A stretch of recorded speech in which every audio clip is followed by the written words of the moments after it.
Hey guys, locally lost lapidary. Today is gonna be different. I'm gonna take all the pieces I have worked on this week and turn them into electroform jewelry. Basically, all of them are gonna be pendants. Here's a nice jasper I did. And real simple pendants. I'm just gonna put a nice little jump on top here, a flattened bell, and do an electroform trim around it and really showcase that polished surface there. So all of them are gonna have that copper trim going around the edges. Face is gonna be popping out, and just a nice flattened bell on top. This Sunday, I'm gonna be going to a market at a yoga studio.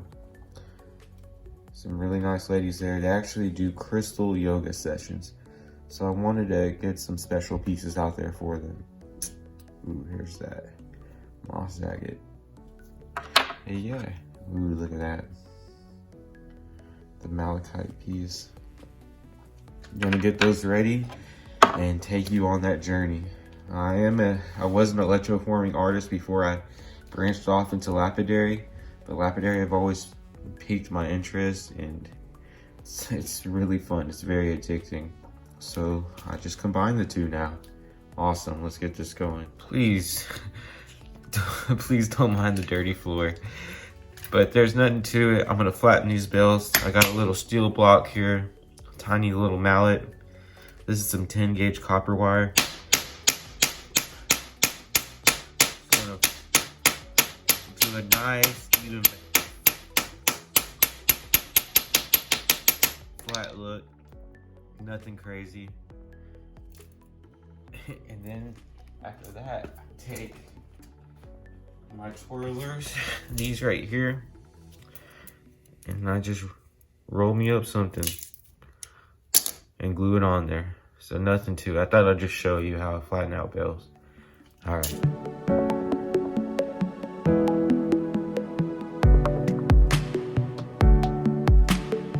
All right, so I got all my little bells. Made a bunch of them, like just a bunch of different sizes. I even made some with 12 gauge wire too, just to have a little variety. And let's get started. So I'm gonna do one, because it is kind of tricky. So I'm gonna take this Chrysocolla right here, since it looks, it's real nice and big. I'm gonna take a matching bell. So this nice 10 gauge flattened bell probably look really good right here. You know what I'm saying?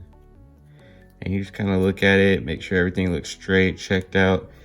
This one has like the way I shaped it has like a longer piece coming out. So I'm just gonna hit that on the back side like that. You know what I mean? So I'll put it in my vise.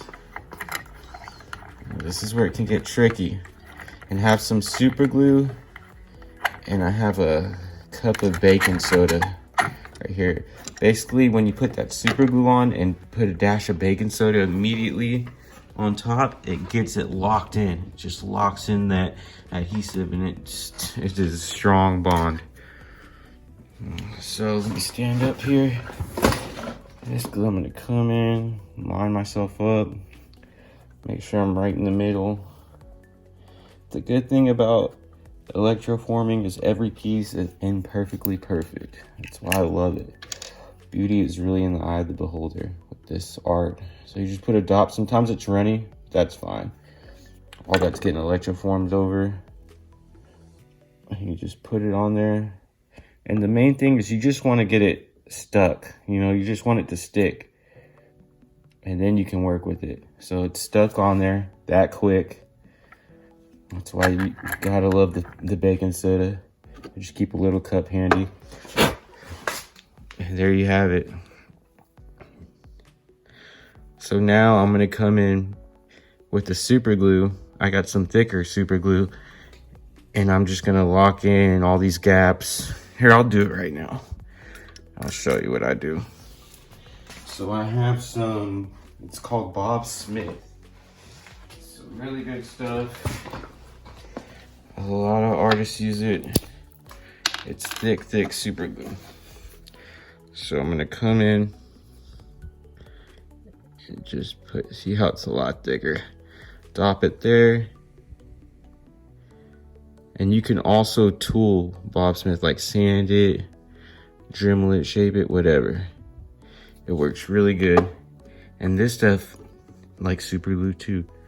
I mean, baking soda too. Just throw some baking soda all on there. See? And once that dries, you can even shape it a little bit with the baking soda on there. See how it got a little bit more uniform? Oh, see that bubble on the back? Take care of that real quick.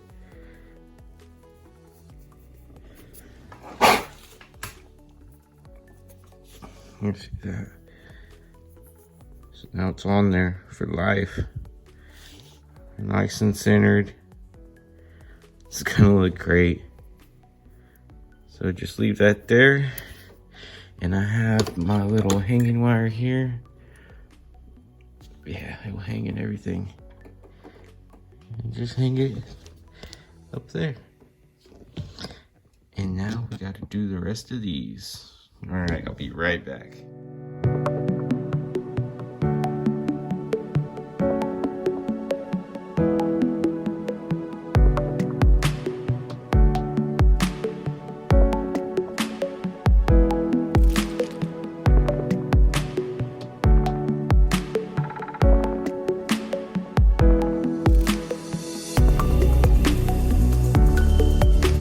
All right, guys, we're back. Got all these bells attached here. Looking nice. Nice and easy. And now the next step is gonna be to paint them with graphite paint. But first, you need to check and see if you have any stones that are under a 6. I would say under a 6 to be safe. Anything under a 6 on the Mohs scale, I would protect with some sealant, some nail polish. Sally Hansen works great. So this Chrysocolla and definitely malachite. Malachite, you gotta seal this thing like an opal. Seal it up nice, do 2 coats of this on there, and then paint graphite paint. And then after you paint the graphite paint, put latex over it. All the open spots still. This thing will disappear quick in that acid bath. Chrysocolla too, really fragile, just like malachite. But yeah, gonna seal these first. Sally Hansen, or Hansen, never fails. All right, we are back. Paintbrushes. Got this all sealed up. Put 2 coats of the nail polish on there. And I'll use, you can get this on Sherry Hobbs' website. It's $25. And if you spend $25, you get free shipping. So now when you ring this up, it's gonna be $24.95 and they're gonna try to charge you for shipping. But they have some little paintbrushes on there for $1. Order those paintbrushes, boom, save your shipping cost. So I use the Sherry Hobb, it works perfect. What I do is I just pour a little bit into here, like so. I'll show you. Just pour a little bit into there. It's a tad runny, but not too bad.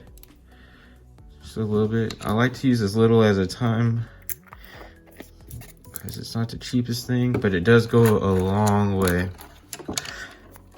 And your paintbrush here, you can rinse it off with distilled water or just flick it around. And for this one, I'm gonna build a border all the way around. I love the way this looks copperized with the copper and Electroform. You can just see all the texture. So I'm gonna paint this whole backside, and basically anywhere I paint. And that's another thing, you're gonna see it do this, look.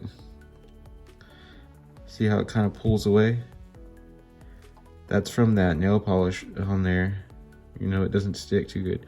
Now there's a remedy. You can use Mod Podge and put some Mod Podge on there, and kind of it'll stick to the Mod Podge.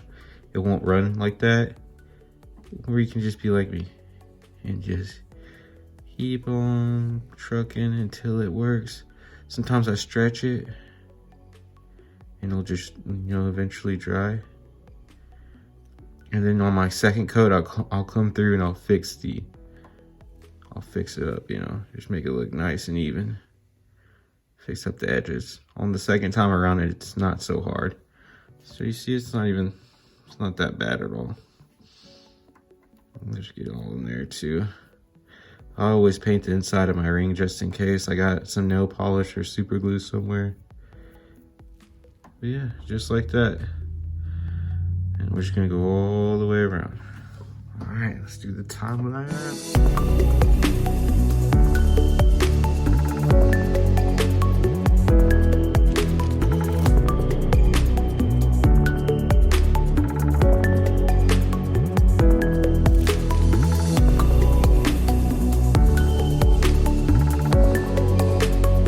Guys, we're back. I went ahead and graphite painted all the pieces. Next, we're gonna go ahead and put some latex on there. You want to put this liquid latex anywhere that the stone is exposed and doesn't have graphite paint. It's just gonna protect the stone from getting eaten by the acid bath. I went ahead and did it here. So you see how I have that graphite paint, the back, and the trim, and I just used the back of my paintbrush and dotted it up. Some reason when I use like the actual bristles, it's harder to control the latex. But yeah, I got all of them. Here's the rhodonite piece. But yeah, so next, and you want to do 2 layers of that. And next, I'm gonna go ahead and set up my machine. Get my homemade solution mixed up and stirred, and then we're on our way. All right, let's do it. All right, here we are at the electroforming station. Have my rectifier right there. Got all my pieces hanging on 2 cathodes. Got a little magnetic stir. I have all my anodes right here. I'm gonna put some filters on them and throw them in there. And have my homemade solution. So let's get that started. Boy, that's heavy. Ugh.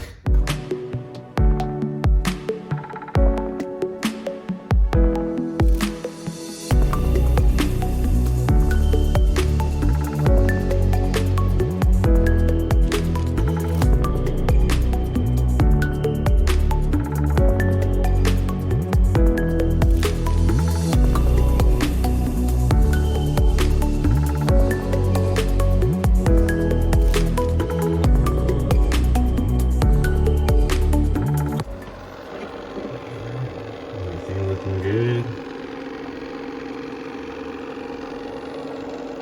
And that will be in there for about 24 hours. Let's get it. These are done. Look at that copper just gleaming. Time to pull these puppies out. They are looking good and thick.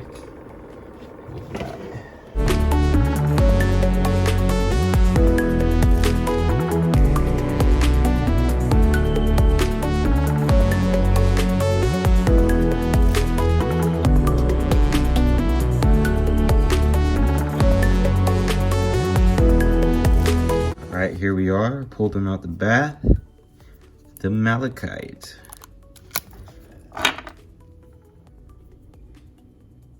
Looking good. Contoured to the raw shape. Beautiful.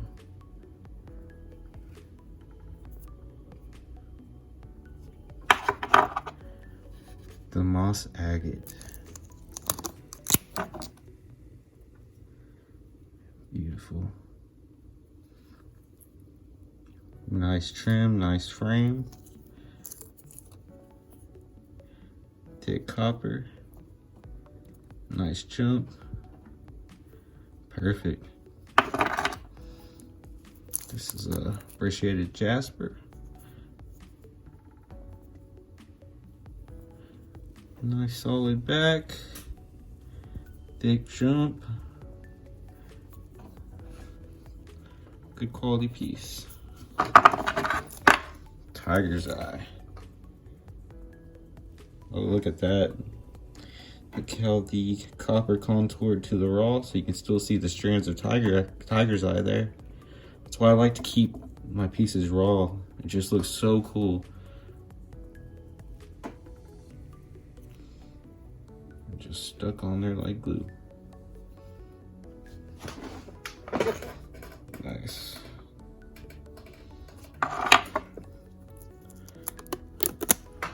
Rhodonite. Beautiful. This one came out really good.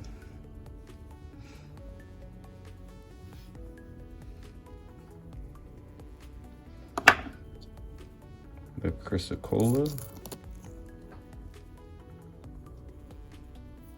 Nice.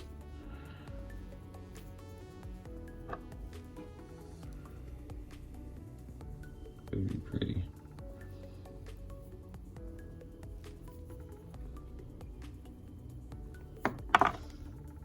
Charite.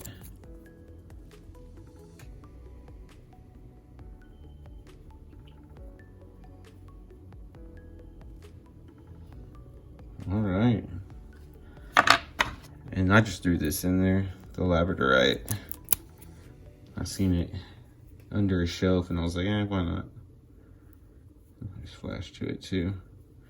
So now I'm gonna take these and grind them with a wire brush, clean off all the nail polish that I had put on them with some acetone, and then I'm gonna seal them with some protectant called Protect-A-Clear. Keep them from tarnishing, oxidizing, all that good stuff. There you have it, folks. So let me get to work on that.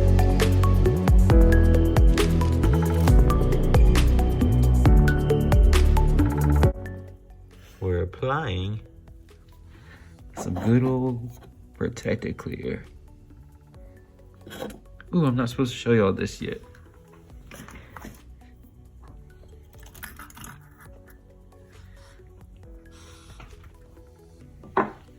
Good job. Look at that.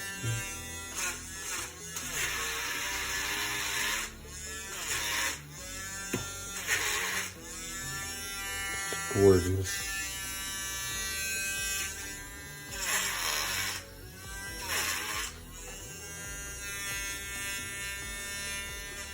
And here we are, the final result, starting with the chrysocolla. Nice. I grinded the metal to a nice polish, protected it with that Protect-A-Clear. This will not tarnish, and it's hypoallergenic as well. But look at that. Came out beautifully. Nice rough back too. Gorgeous. That's what the borders look like. That nice trim. All right, on to the next one. The malachite. It's probably my favorite one, of course. Look at the trim on that. And look at the raw back. Beautiful. You can just see the botryoidal formations on the back. Gosh, what a special piece. So pretty. You will not see too many malachite pieces with this done this way, if any. It's gorgeous. All right, to the next one. The charite. This piece came out real elegant. Nice trim. High flash. Look at that. Just a beautiful, elegant piece.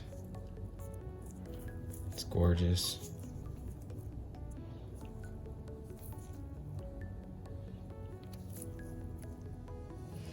On to the next one. The rhodonite. Look at that rhodonite. Just a high polish.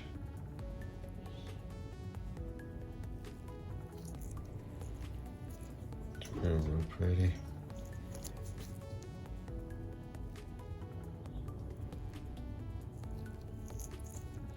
The rough back. It's a nice trim on there.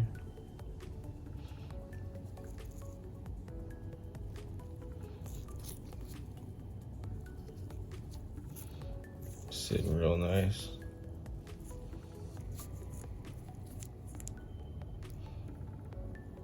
All right, that was the rhodonite. On to the next one. Oh, the tiger's eye. Look at that. I really like how the raw came out on this one too. Check it out. You can see the fibers of tiger's eye back there. Came out nice. Wonderful trim. Nice and chatoyant. These are some great polished cabs. They all have a mirror finish. They really stand out from cabs that I've bought from other vendors on Etsy or gotten from overseas. You can just tell right away the difference. Just a high polish on these. It's your tiger's eye.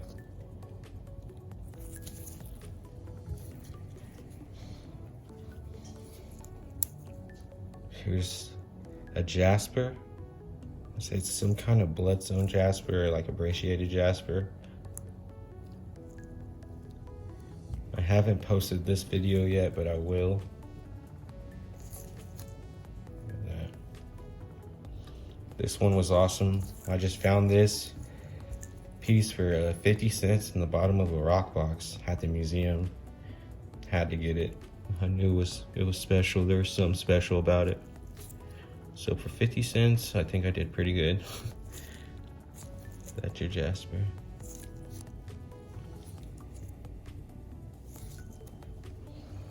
And last but not least, the moss agate. Look at that special piece.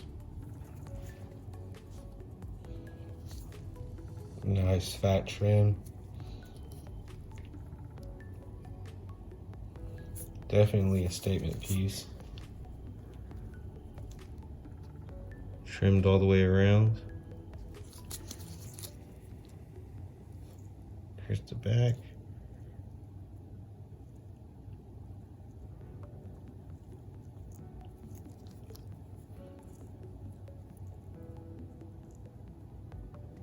Came out great. Gotta love it. And there you have it, folks. That's what I do. Hand polish the stones. Then I electroform them to perfection. And let them loose into the world. So happy with these results. Beautiful stones. This was Locally Lost Lapidary. You guys have a great day or night. And thank you for joining me again. Make sure to subscribe. Uploading fresh content daily. And I'll see you on the next one. Appreciate it, guys. Thanks.